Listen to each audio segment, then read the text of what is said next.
Olá, estamos de volta com o Fã em Pauta Entrevista, conversando com a professora Iolete Ribeiro, falando sobre política de equidade de gênero aqui na UFAM.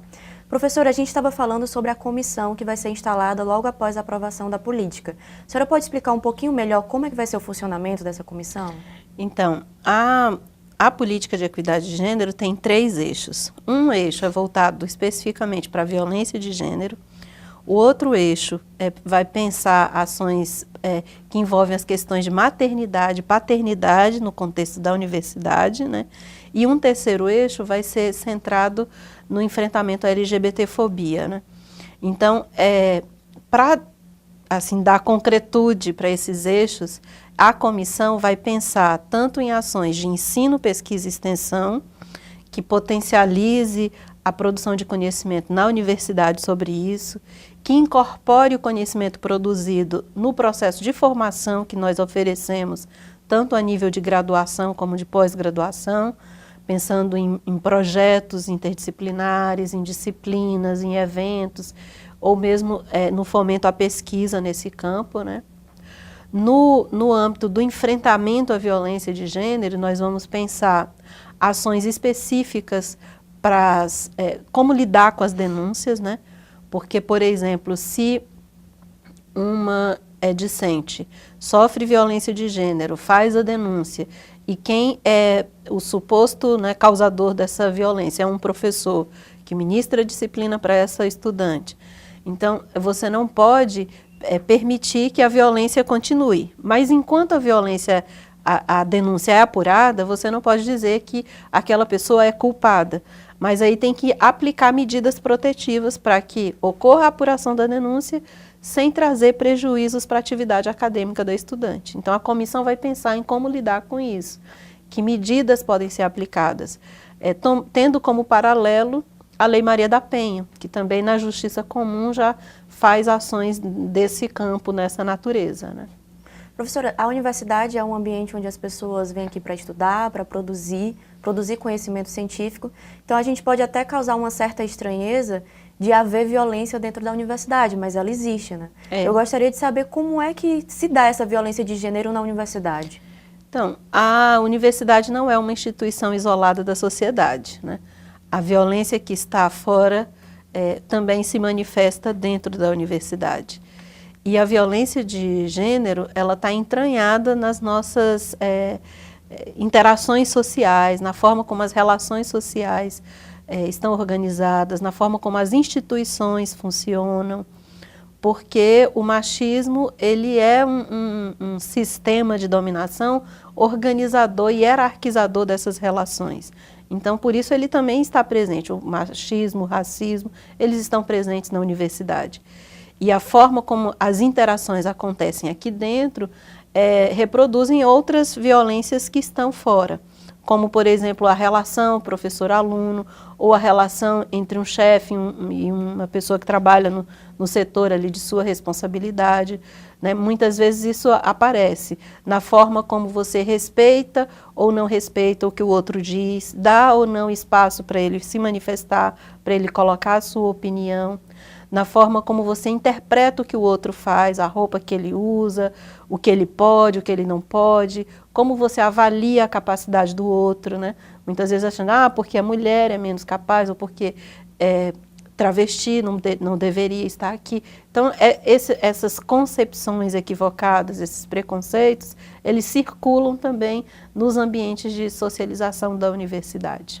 Uma das dificuldades é a questão do reconhecimento da violência, né? Às vezes acontece, mas as pessoas não reconhecem como uma violência de gênero.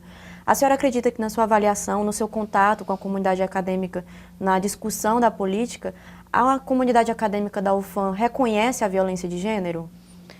Em parte, a gente tem muitos movimentos que funcionam, circulam pela universidade, muitos movimentos com uma intensa participação discente, principalmente, que fazem muitos debates, que fazem muitas discussões e estão apropriadas disso. Só que isso não é algo que atinja a comunidade acadêmica como um todo. A discussão desse tema no Consune, assim, foi um exemplo disso, né? Que muitos conselheiros não tinham conhecimento do tema, não sabiam o que significava gênero, o que era violência de gênero, o que era equidade de gênero, ou mesmo nem tinham uma compreensão de quanta violência ainda acontece no espaço da universidade. Isso está presente em vários contextos. Quando a gente vai para os debates, muitos falam assim, olha, eu nunca tinha ouvido falar disso, eu nunca tinha percebido isso.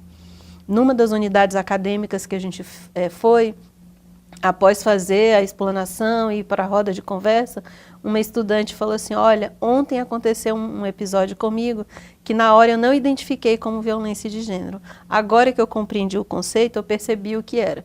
Eu sei que me incomodou na hora, que eu não gostei, que eu fiquei mal com a situação, mas eu não sabia dar um nome, eu não sabia reconhecer o que estava acontecendo. Agora, com a informação, eu sei dizer o que é e eu tenho ideia de como eu posso reagir diante de uma situação dessa natureza. Na pesquisa Violência contra a Mulher no Ambiente Universitário do Instituto Avon, de 2015, 63% das entrevistadas afirmaram não terem reagido a uma violência de gênero, ao sofrer uma violência de gênero no ambiente universitário, o que mostra a força do medo da denúncia, né, da intimidação. Como é que a gente pode mudar esse cenário? Então, a violência de gênero ela é complexa exatamente por isso, né? Primeiro, é difícil para reconhecer que ela está acontecendo, que ela é uma violência, e geralmente quem sofre a violência se intimida, muitas vezes se sente até culpado, tem medo, porque tem ali uma relação de autoridade, muitas vezes com quem está praticando a violência, e não sabe com que apoio ela vai contar, né? Então, muitas vezes essas pessoas se calam e não denunciam. Existem casos de pessoas que mudam de setor de trabalho ou que desistem da disciplina, que trancam um curso, que mudam de curso para fugir da situação, ao invés de fazer a denúncia. Hoje nós já temos mecanismos para isso. Tem a ouvidoria, tem as comissões de processo disciplinar, mas mesmo existindo esse espaço, a própria direção das unidades acadêmicas, né, muitas pessoas têm receio, porque é uma situação de exposição, de vergonha, né, mas é preciso denunciar, porque é com a denúncia que a gente pode mudar essa realidade. A gente pode construir um processo educativo que transforme esse cenário e represente a assunção de uma posição para dizer assim, ó, na UFAM não aceitamos violência de gênero. Quanto mais a gente der visibilidade para o que é violência de gênero, para os mecanismos de enfrentamento da violência de gênero, mais a gente vai estabelecer recursos para que as pessoas possam reconhecer, reagir, se posicionar e para que as pessoas se eduquem também para não praticar essa violência aqui. Certo, professora, a gente vai fazer um intervalo e daqui a pouco nós voltamos conversando com a professora Iolete Ribeiro. Até daqui a pouco.